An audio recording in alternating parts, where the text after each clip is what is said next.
श्री सीतारामचंद्राभ्याम नमः।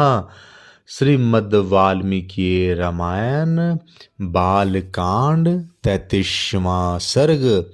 राजा कुशवनाभ द्वारा कन्याओं के धैर्य एवं क्षमाशीलता की प्रशंसा, ब्रह्मदत्त की उत्पत्ति तथा उनके साथ कुशवनाभ की कन्याओं का विवाह। बुद्धिमान महाराज कुशनाभ का यह वचन सुनकर उन 100 कन्याओं ने पिता के चरणों में सिर रखकर प्रणाम किया और इस प्रकार कहा। राजन, सर्वत्र विचार करने वाले वायुदेव अशुभ मार्ग का अवलंबन करके हम पर बलात्कार करना चाहते थे। धर्म पर उनकी दृष्टि नहीं थी। हमने उनसे कहा, देव आपका कल्याण हो, हमारे पिता विद्यमान हैं, हम स्वच्छंद नहीं हैं। आप पिताजी के पास जाकर हमारा वरण कीजिए। यदि वे हमें आपको सौंप देंगे तो हम आपकी हो जाएंगी। परंतु उनका मन तो पाप से बंधा हुआ था, उन्होंने हमारी बात नहीं मानी। हम सब बहिनें यही धर्म संगत बातें कह रही थी तो भी उन्होंने हमें गहरी चोट पहुंचाई, बिना अपराध के ही हमें पीड़ा दी। उनकी बातें सुनकर परम धर्मात्मा महातेजस्वी राजा ने उन अपनी परम उत्तम 100 कन्याओं को इस प्रकार उत्तर दिया। पुत्रियों, क्षमाशील महापुरुष ही जिसे कर सकते हैं वही क्षमा तुमने भी की है। यह तुम लोगों के द्वारा महान कार्य संपन्न हुआ है। तुम सब ने एक मत होकर जो मेरे कुल की मर्यादा पर ही दृष्टि रखी है, काम भाव को अपने मन में स्थान नहीं दिया है, यह भी तुमने बहुत बड़ा काम किया है। स्त्री हो या पुरुष, उसके लिए क्षमा ही आभूषण है। पुत्रियों, तुम सब लोगों में समान रूप से जैसी क्षमा या सहिष्णुता है, वह विशेषता देवताओं के लिए भी दुष्कर ही है।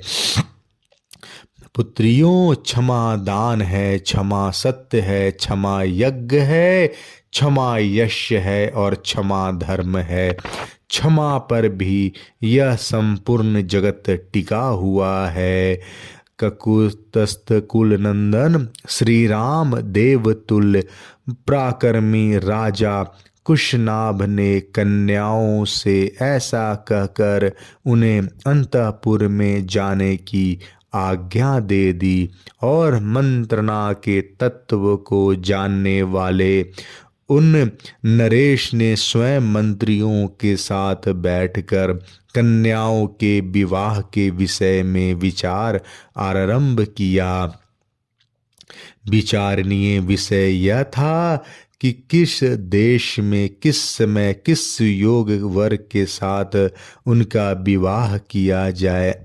उन्हीं दिनों चुली नाम से प्रसिद्ध एक महातेजस्वी सदाचारी एवं उधर रेता नैष्ठिक ब्रह्मचारी मुनि वेदोक्त तप का अनुष्ठान कर रहे थे अथवा ब्रह्मचिंतन रूप में तपस्या में संलग्न थे।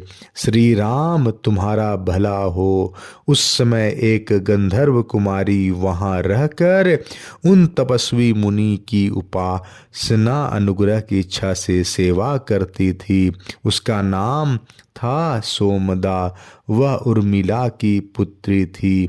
वह प्रतिदिन मुनि को प्रणाम करके उनकी सेवा में लगी रहती थी तथा धर्म में स्थित रहकर समय समय पर सेवा के लिए उपस्थित होती थी। इससे उसके ऊपर वे गौरवशाली मुनि बहुत संतुष्ट हुए। रघुनंदन, शुभ समय आने पर चूली ने उस गंधर्व कन्या से कहा, शुभे तुम्हारा कल्याण हो, मैं तुम पर बहुत संतुष्ट हूँ। बोलो तुम्हारा कौन सा प्रिय कार्य सिद्ध करूँ। मुनि को संतुष्ट जानकर गंधर्व कन्या बहुत प्रसन्न हुई। वह बोलने की कला जानती थी।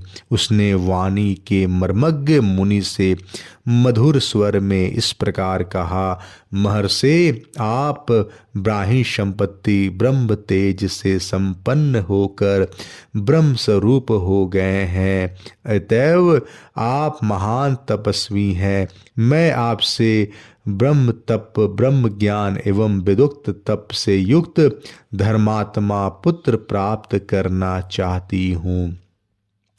मुने, आपका भला हो। मेरा कोई पति नहीं है। मैं न तो किसी की पत्नी हुई हूँ और न आगे होऊंगी। आपकी सेवा में आई हूँ। आप अपने ब्रह्म बल तप शक्ति से मुझे पुत्र प्रदान करें। उस गंधर्व कन्या की सेवा से संतुष्ट हुए ब्रह्मर्षि चूली ने उसे परम उत्तम ब्रह्म तप से संपन्न पुत्र प्रदान किया। वह उनके मानसिक संकल्प से प्रकट हुआ मानस पुत्र था। उसका नाम ब्रह्मदत्त हुआ।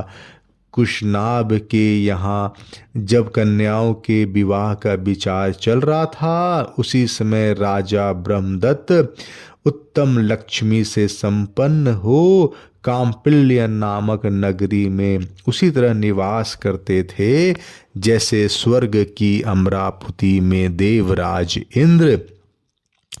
ककुतस्थ कुलभूषण श्री राम तब परम धर्मात्मा राजा कुशनाभ ने ब्रह्मदत्त के साथ अपनी 100 कन्याओं को ब्याह देने का निश्चय किया। महातेजस्वी भूपाल राजा कुशनाभ ने ब्रह्मदत्त को बुलाकर अत्यंत प्रसन्न चित्त से उन्हें अपनी 100 कन्याएं सौंप दी। रघुनंदन, उस समय देवराज इंद्र के समान तेजस्वी पृथ्वीपति ब्रह्मदत्त ने क्रमशः उन सभी कन्याओं का पानी ग्रहण किया।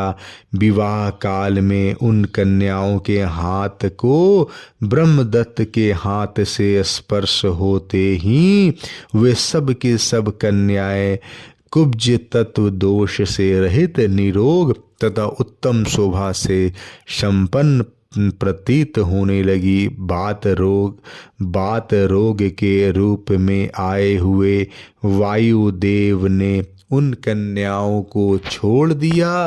यह देख पृथ्वीपति राजा कुशनाभ बड़े प्रसन्न हुए और बारंबार हर्ष का अनुभव करने लगे।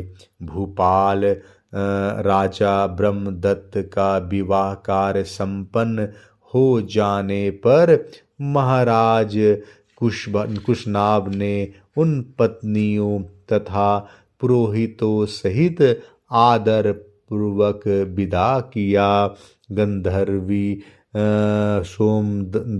सोमदा ने अपने पुत्र को तथा उसके योग्य विवाह संबंध को देखकर अपने उन पुत्र वधुओं को यथाचित रूप से अभिनंदन किया।